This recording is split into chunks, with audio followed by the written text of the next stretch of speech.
We got Daria exposes her dad's horrifying secret. Hit that like button, subscribe button, link. 911. What If is y'all the can't address hear of me your well, it's because my mic. I'm not using my mic today, man. It's not working, bro. It's cooked. emergency? Okay, what's going the on? worst mic ever. 911. What is the address of your emergency? Okay, what's going on? My neighbor next door thinks that he'd come out screaming out of his house and he thinks his wife is dead in bed. Oh God! Oh God!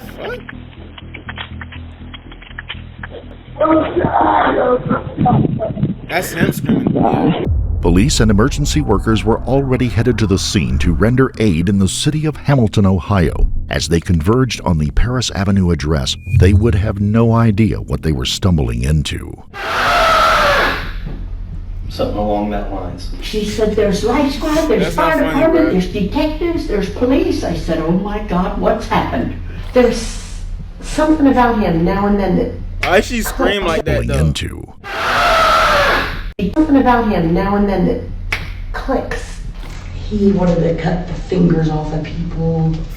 I mean, my dad's hey, always been... it's always signs with that shit, bro. It's always signs. Like, no way the wife, like... I can't even describe it. I think they said in earlier, before, like right when the video started, they was like, yeah, he killed his wife. Like, nigga, I'm sure the wife, like, caught up on some signs, bro. So y'all gotta pay attention to them signs, dude. Skip. Sympathies to the family and loved ones of Rachel Broussard. Yeah, rest in peace, Rachel. Police officer Katie Johnson of the Hamilton Police Department was the first on the scene at the small house located at 1270 Parish Avenue. She went into the house and quickly found Rachel's body. At first look, it appeared that the woman had suffered from a horrible attack. Officer Johnson quickly made sure the house was clear of any other occupants or potential attackers before allowing arriving paramedics and firefighters to enter the premises. Outside, Rochelle's longtime companion, Toby Madden, was being calmed by other officers and watched closely. Neighbors were gathering to watch as well and to speak to the arriving police officers. The house, which was undergoing renovations, was a total wreck inside. Cabinets, tools, pieces of mismatched furniture were everywhere, mixed with the clothes, groceries, and debris of everyday life. And there, in the front room, beside a fallen cabinet, just below the window, lay Rochelle's lifeless, murdered body. Toby began explaining to the police that he had been sleeping and had woken up to find her dead. He had attempted CPR, but she was already gone. He'd yelled for help and ran out into the front yard screaming for help before niggas yell for help instead of calling police. I would never understand that shit a day in my life. I would never understand why people yell for help instead of calling 911, bro. You yell for help and you doing all this. They just said Brody ran out his house, knocking on other people's door asking for help. Nigga, call police. Call 911. There's no reason. Niggas just doing this extra shit for no reason, and ran out into the front yard screaming for help before a next-door neighbor called 911. He remained hysterical he must have not wanted to call. He must have been scared to call 911. Emotional, saying that their next-door neighbor called 911. He remained hysterical and emotional, saying that there had been a group of 3 men inside the house earlier in the day, but that he had been sleeping when they arrived and fell back asleep before they left. Toby would let 3 men in the house. Like, this shit, even if they did kill it, you're a horrible husband for this shit, bro. Nigga, you let 3 men in the house with your wife, and while you fell it, like, what the fuck is wrong with you, dude? You're comfortable enough to fall asleep with 3 men in the house and your wife? Like, what? Soon be loaded into a police cruiser and fell back asleep before they left. Toby would soon be loaded into a police cruiser and taken to the Hamilton Police Department headquarters.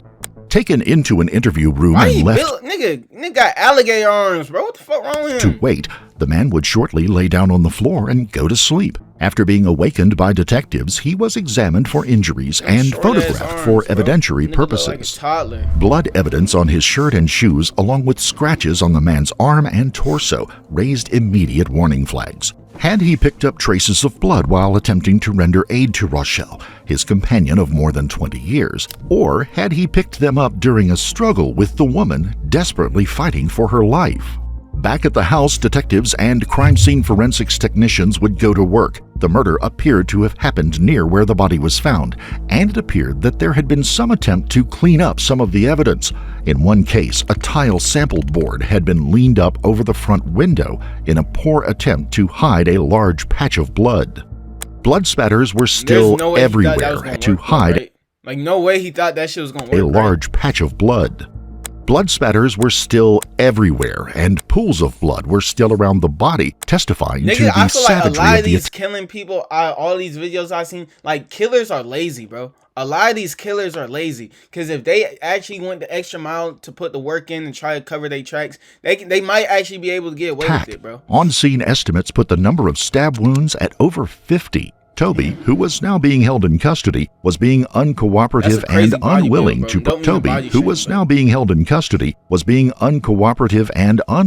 provide anything besides his initial story. Detectives spoke individually with two sisters who lived in the house next door to Rochelle and Toby. Ann Mayers would be interviewed first on the day after the murder. So you get up at 9:40 this morning Yes. to make your coffee. Yeah, fooled around, a did little bit. blood sugar. It was probably 10:30 when I went outside. And when you say you go outside, you went on your On front the porch. front porch, yes. And you're okay. Yes. And I was sitting there flipping through the phone, my messages and phone messages and everything, and all of a sudden I heard, now I'm going to do it so they don't come in here busting in here. That's all right. Yeah. Something along that lines. It was a woman's, it wasn't a man's holler. She could Yeah. just, Or screaming, I don't know if it was a scream fest or because I only heard that voice or that screech. And you think it was around 10:30? I'd say around there, 10:30, 10:45. Okay.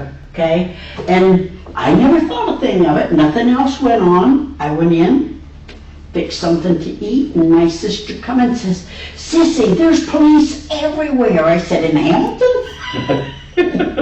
It's a joke. Yeah. And she said, "There's life squad, there's fire department, there's detectives, there's police." I said, "Oh my God, what's happened?" But how familiar had they become with Toby over the short time the couple had been next door? But the most part that you know is it's her and another guy that's staying there. Toby. We know Toby So you know because he's Toby. always hollering at us about, not mean hollering, but Right. saying, "Hey, how are Okay. you?" So you're familiar with Toby. Yeah, he had a honey-do list yesterday, I think it was, or the day before, and we were, "Get your honey-do list done," and he says, "Oh my God," Yeah. but What's we a have honey-do no list? big conversations with these people. Okay. But we're cordial, and Right. they are too. First time I met Toby, he came up our front steps, which we don't use. We're in the process of blocking those off. Right. Going up the honey-do driveway. list is a curated list of household.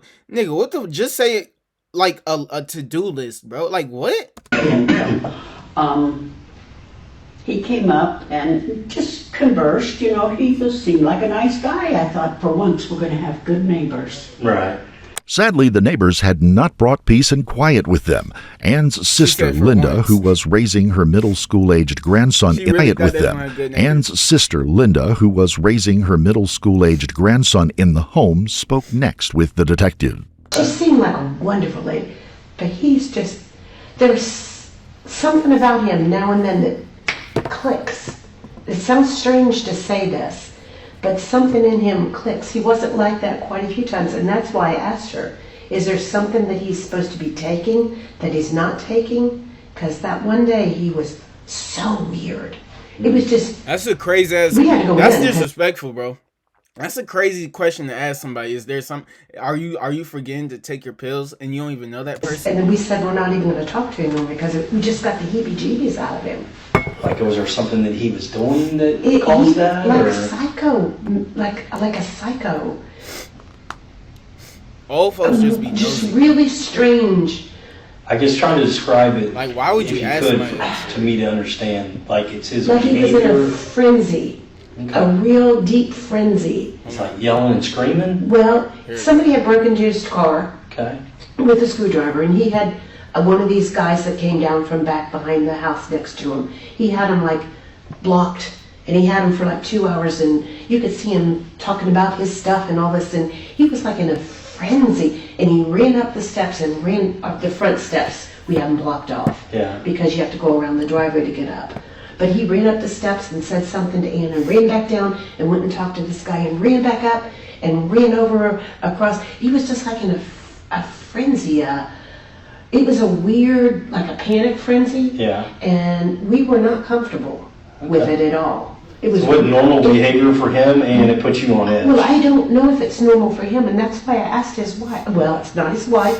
It was his. I said, "Are you married to him?" And she says, "You might as well say I am." So they must have been boyfriend and girlfriend for some time. Okay. Toby had left Linda ill at ease with his behavior. Linda did develop a genuine concern for Rachel. Investigators found out that the house was owned by Rachel's sister, Sherry Celeste, and brother-in-law, Kim Sharp. They had hoped that the new surroundings might provide a reset for Rachel after the last few rocky years the couple had suffered through. While the original plans were to have the house completely renovated before they moved in, Rachel had grown tired of the hassle and expense of living in a motel. The couple had just moved in a week before the murder.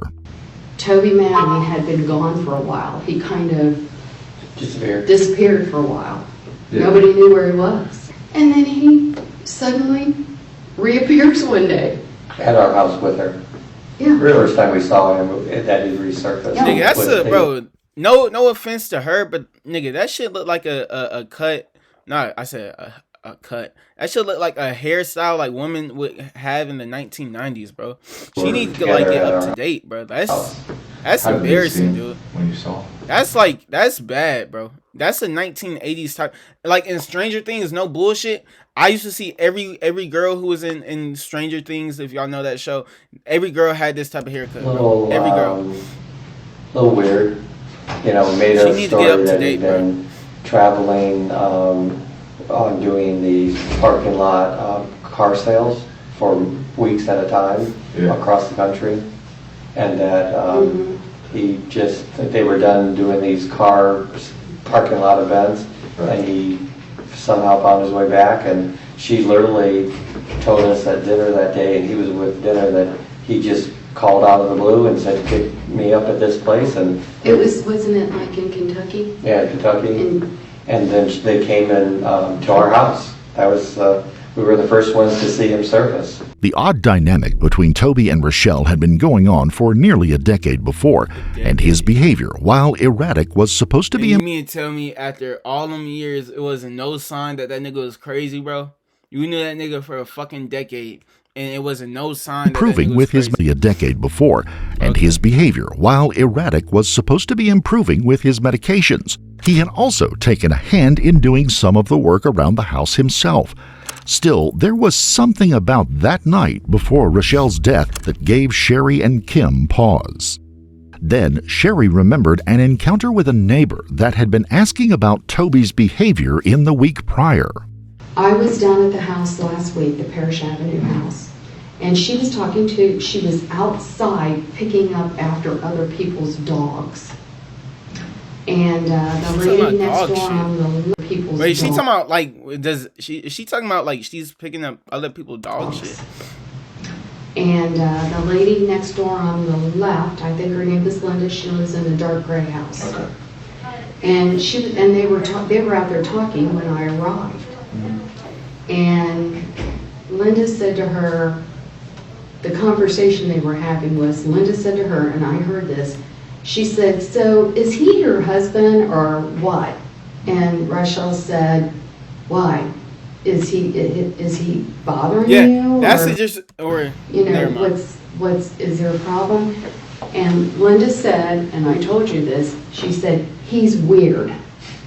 Okay. He's really weird." And mind you, like, when she said that, she didn't even fully know like whether or not that was her husband, bro. So that could have been her fucking husband, and she's telling her that he's weird. Creepy weird. And Rachel's comment to you. it was that, so, and Rachel said, well, she says he can be weird. She said, you know, I'm sorry if he was bothering you. And I said to her, so we went up those steps, and I said to her, I don't think that's good. We've only been here a few days, and the neighbor's already saying that he's weird. Right. That's not good. And she says, he is weird, and she says, he's quite frankly getting too weird for me. Toby was much more than just a strange man who had moved into the neighborhood. Toby had a long history in Hamilton, and it wasn't a very good one. He'd served time as a juvenile for shooting 3 people, paralyzing one of them. He was also a known drug abuser of crack cocaine and, more this nigga recently, had a crazy ass childhood, bro. Like, how do you shoot 3 people? Like, what? meth. A cousin of his, Tanya Cook, had come to the police department to speak with Detective Robert Horton to give a better picture of what kind of man Toby was, the situation that Rochelle had been living in, and what may well paralyzed as a juvenile, bro, have led up to the incident. Fuck? That's actually crazy though, dude. Sometimes he would act normal, like a normal human being. Yeah. Most of the time. Like, bro, what happened to like going outside and playing football or basketball with your friends? Like, people rather play with guns now? That's crazy, dude. Like, always going to the door, checking, looking outside. Did he ever tell you, like, anybody was after him or anything like that? Oh, yeah. Okay, so. Sign one of a crazy first person, it was a gang.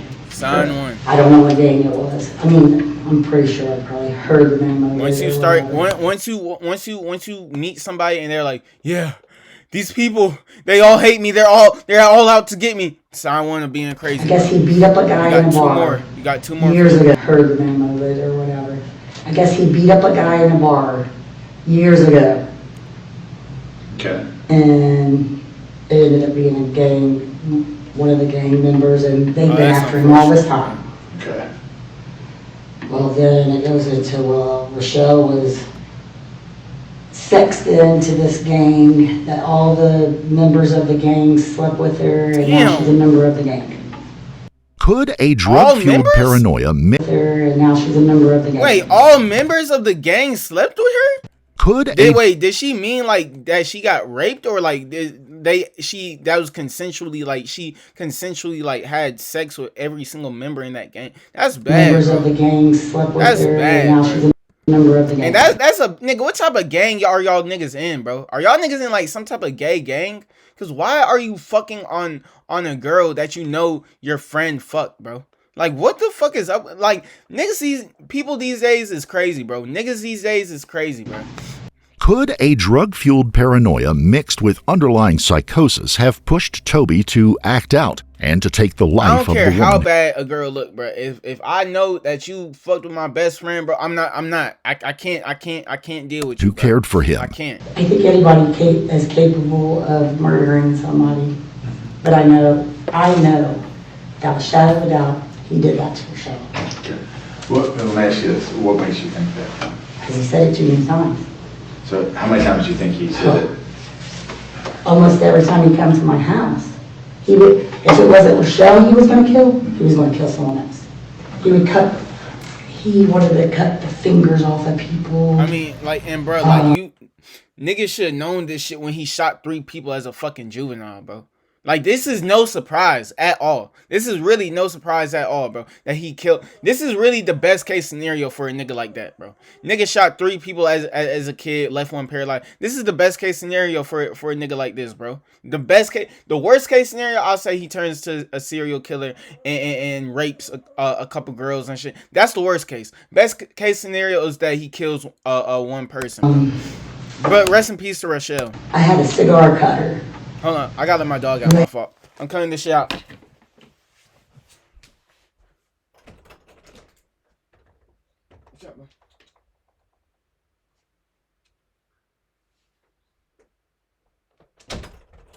Alright, my fault. For a minute, it was like nigga want to leave the room and shit. I was like, bro, what you on, bro? But my fault. On the table, and I don't even know where it comes from. I buy junk all the time, and he asked could he have it because he wanted to cut somebody's finger. I was like, yeah, sure, totally take it. Well, let me ask you this. Now, when I talked to you, that's another sign, bro. You said he had drugged. What the fuck? Like, excuse my language. What do you gain from cutting somebody's fingers? What do you gain from that, bro? What could you possibly gain from cutting somebody's fingers, dude? Joe Rochelle, I mean, did he say why or what? That's a great question. I was why he was gonna do it, or he was just upset, or I mean, because he thinks all these things. Like the stuff about her being in a gang or and cheating. She's against him. She's with them, so therefore. Okay. They want to kill him, so does she. Oh. So let me ask you this. So was she trying to get away from him now, or just kind of trying to move on? I mean, She was trying to get on with her life. That's the part where it gets all messed up. okay. To like get away from them. Well, We don't understand. Okay, so like How we did sat she and even talked get about this involved for with that hours. nigga, bro? well, We don't understand. Okay, so like we sat and talked about this for hours. yeah. Like, what is wrong with us that we can't get away from these idiots that are treating us this way and saying stupid stuff? He held her hostage. I know he did. What was that? So it's a sister thing. Nigga, that, I ain't gonna lie, bro. I'm gonna have to blame y'all parents, bro. I'm gonna have to blame y'all parents. And most of that blame may go on your dad, too, bro. Most of that blame may have to go on your dad for not showing y'all how a man's supposed to treat you, man. Because, bro, if you mean to tell me both of his daughters are getting treated like shit from men, and one of the daughters got killed by a crazy-ass man who likes to cut people's fingers off and like to, bro, like, you gonna have to blame the dad for not showing them a good example of how a man When she lived in you don't have Covington, to, bro. her landlord lived in the bottom. He held her hostage there. I don't. Bro, I think this open was up a IG, the first thing I see is a nigga with a separate gun. incident when he took and hit her in the head with the axe. What was that? When they lived in Covington and in the lake.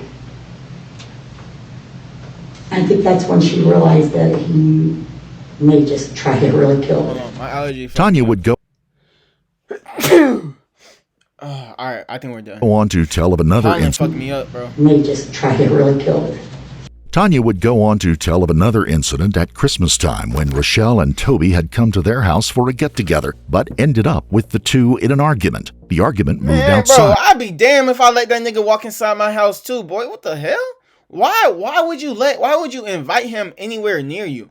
Anywhere near your house at that, bro? What is wrong? Like, people want to die. People really risk being nice just so they could die. Rochelle had defended Or they herself risk their life by being nice, if that makes by sense. hitting Toby with a stick, but Toby had turned around and pointed a gun right at her head by hitting Toby with an argument. The argument moved outside where Rachel had defended herself by hitting Toby with a stick, but Toby had turned around and pointed a gun right at her head. The fight happened directly in front of Tanya's child.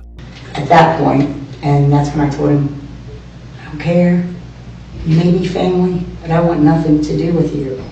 And there was no doubt in Tanya's mind that That's crazy, bro. Nigga pulled out a gun after Toby had finally killed Rochelle on that fateful October morning in 2022. Rachel and Toby's 24-year-old daughter, Michaela Madden, would speak with the detectives next. She would add light on the relationship between the couple, and she had few kind words to say, if any, for her father. So, now I know, what I'm trying to do is reach my ass to come in here. I'm trying to get like, Background? yes, of everything. Sorry, I didn't mean to interrupt. No, you're absolutely right. That's exactly what it is. And which I'm sure Ginger probably had already said something to you about it. And I mean, we're trying to figure out kind of like what's been What's going wrong on. with the man? Well, just I mean, I know they lived with you in, was it up in Loveland? You said? Yeah, well, he didn't really live there. Right. He brought his junk that he Yeah, you likes had a to kid with that call nigga too? that he can make money off of. Never wanted to get a job. Okay. I mean, has he been that way like your whole life? No. Or no? you know? I mean, he's always been abusive, alcoholic, drug user. Yeah. Leave on the And like, I'm not saying he's not a fucked up person. I'm just saying it was signs, bro. Probably. It had to be signs. You knew this nigga for a decade, and you knew all the bad shit that came with this nigga. And you mean to tell me you still thought it was a good idea to have a kid with this nigga, bro? You still thought it was a good idea to have a kid with this nigga, bro? Like, rest in peace to you, but nigga, that's a horrible decision, bro. Respectfully, events, certain things we get, we leave on Christmas Day. And it's a good thing. Like, you're lucky that the kid didn't die either. That he didn't kill the kid either. Come back for a while, things like that. He's always been a very abusive, physically, emotionally, verbally, all that through my childhood. Domestic violence was a lot. On you or your mom? Both. Okay. Both. I've seen it a lot Like, growing up. Sorry, let me just put that stupid ear and feel heavy. I mean, you say domestic violence. I mean, was he putting hands on? Oh, her? yeah. Like, Oh, yeah. hitting? That's what domestic punching? violence. I used to have fist fights with my dad. Really? Yeah. Damn. I mean, I feel bad I'm because not she letting is him touch standing a my fucking mom. chance, bro. That's a Well, good that's thing. like- Like she stood up for her mom, but nigga, like respectfully, you don't stand no chance against no grown ass man. As a girl coming up, bro, you don't stand no motherfucking chance, bro. I mean, You lucky. I'm not letting him touch my mom. Right. With his bare Well, hands. it's like you're always going to protect, Right. But that's you real know, shit what's yours. protecting her mom. That's my mom, you know. Yeah. I understand that. Michaela would, however, talk about the love and commitment she had for her mother, trapped in a relationship and a codependency she couldn't seem to get out of, mainly because Toby would never stay gone for very long. In the end, she could only give a last damning statement about her father. Drugs have killed his brain cells tremendously. Like, I look at that mugshot and I don't see a human in there. Is that weird to say? No. I don't see a human. I see you. I Like, think if my this- daughter asks, I see, as she tells me our monsters real, I'm gonna be like, yes, they walk this earth. Toby would Hey, all-time worst mother of the year award right here, man. All-time worst mother ever right here, bro. Why would you tell your 3-year-old daughter who already scared of monsters, turn the TV on, she see a movie and the evil monster and whoop whoop doing all these bad things, so now she's scared at night and everything, and she go in your bedroom and she asks you, "Mommy, are monsters real?" You're like, "Yes, baby." Like, why the fuck would you say that, bro? remain in That's jail like without... one of the, I ain't gonna lie, that's like worst ever mother. That's like the I'm gonna worst be like, ever yes, mother, bro. they walk this earth. Toby would remain in jail without bond. His indictment for first-degree murder and felonious assault charges would be handed down in 2022. During this time, autopsy reports on Rochelle low-key, came I see back what show you're saying. I ain't 2022. gonna lie. During this time, Low-key. autopsy reports on Rochelle came back showing that she had been stabbed a total of 55 times with a short-bladed knife. She suffered wounds to her head, neck, torso, back, arms, and one knee. In the house on the day of the murder was found a shopping bag from Kroger's. Inside, along with a number of candy bars, was a receipt that had been printed out showing that someone using Toby's card made the purchase just after 9 p.m. the night before the murders. It would take over 2 years for Toby to be brought into court and sit before a jury. In the intervening time, Toby would fire 5 defense attorneys, 4 appointed for the court, and attempt to act as his own defense twice before an end was put to his shenanigans and a final attorney was appointed for him. Once he got to court, however, he would oftentimes be disruptive, eventually having to be removed from the courtroom for his outbursts. 55 times. Each time this defendant stabbed Rochelle, she got closer to her death. As Dr. Updegrove told you through those photographs. Each stab wound brought her closer to death. She got butchered in the home that she was renovating. And I ask that you hold this defendant responsible for killing her. Thank you. Ladies and gentlemen, I want to say that State Exhibit Jurors, number I'm going to ask you to 66 return to the jury room. State Exhibit 66 is a stick in there. And I also, Bro, if you look at the video... This lawyer like, what the fuck did I get myself into, bro? His lawyer like, what the fuck, bro? Why am I defending this nigga? Bro, Question, I look mean, at this down nigga. He's at the stressing police right now. station, if you look at it... Why is this nigga trying? What is he doing? Nigga has a whole lawyer trying to defend himself right Asked now, me, bro. how did the blood get in the sink? I told them that there was blood on my face after I was doing CPR, and I told His them lawyer that I knows went he to the could sink. too. He could just got Look up at and state number exhibit said, number I don't- 66. Ask for it back when I went Take to a the sink. recess at this time. Look at state number exhibit number 66. Yeah, Ask for he it back crazy, there. bro. He on drugs, bro. And see. If he really think like some shit like this gonna work, bro. There's a stick right there. They won't. There's plenty of things they won't bring to you. Ask for it. Right? You can go. And he thought he thought. Okay, so I know you're not commenting. the court is not going to tolerate. He thought he did some of that too. I know you're not commenting. The court is not going to tolerate. Let me get back on. You're not, listen, All right, what we're you're going not to going move to to do the is I'm not defendant to going to the sit upstairs here remote and location and allow take a you to... recess. Thank you. This is what you did the last time when Toby was often emotional during the 5-day trial, but never admitted to the killing. What do you request of Officer Taras? Hey, bro. Volkachev. Okay, yes. I asked him Whole to stay. time, bro. I guarantee y'all right now, he's not even crying because he killed his wife, bro. He's not even crying because his wife is dead and he stabbed her 55 times. Whole time he's crying because he hasn't had any drugs in 30 days, bro. Whole time he crying this hard. I know this type of cry, bro. I know this type of cry. Never admitted to. This is a withdrawal type of cry right here, bro. This is a withdrawal type Toby of cry. was often emotional during the 5-day trial, but never admitted to the killing. What do you request of This is withdrawals, bro. He hasn't had drugs in so long. He's crying. He needs some shit, bro. I asked him to stay with the defendant and keep him where he was at while I cleared the house so that EMS was safe. I guarantee What you. were you concerned? Why did you want to clear the house to make sure? Nigga hasn't thought about his wife. Well, at this time, I did not know 2 years, if there was bro. anyone else left in the house that possibly could have done this. Every to her. day he wake up thinking about some drugs. Toby's erratic behavior would eventually lead him to having to be physically removed from the presence of his own attorney. In the end, after all the delays, threats, and theatrics by Toby Madden, the jury took less than 2 hours to deliberate and return guilty verdicts on all counts. Judge Jennifer McElfresh would hand down a sentence of 15 years to life, with an additional judgment of 10 years for being a repeat offender. He would not be eligible for parole for 25 years.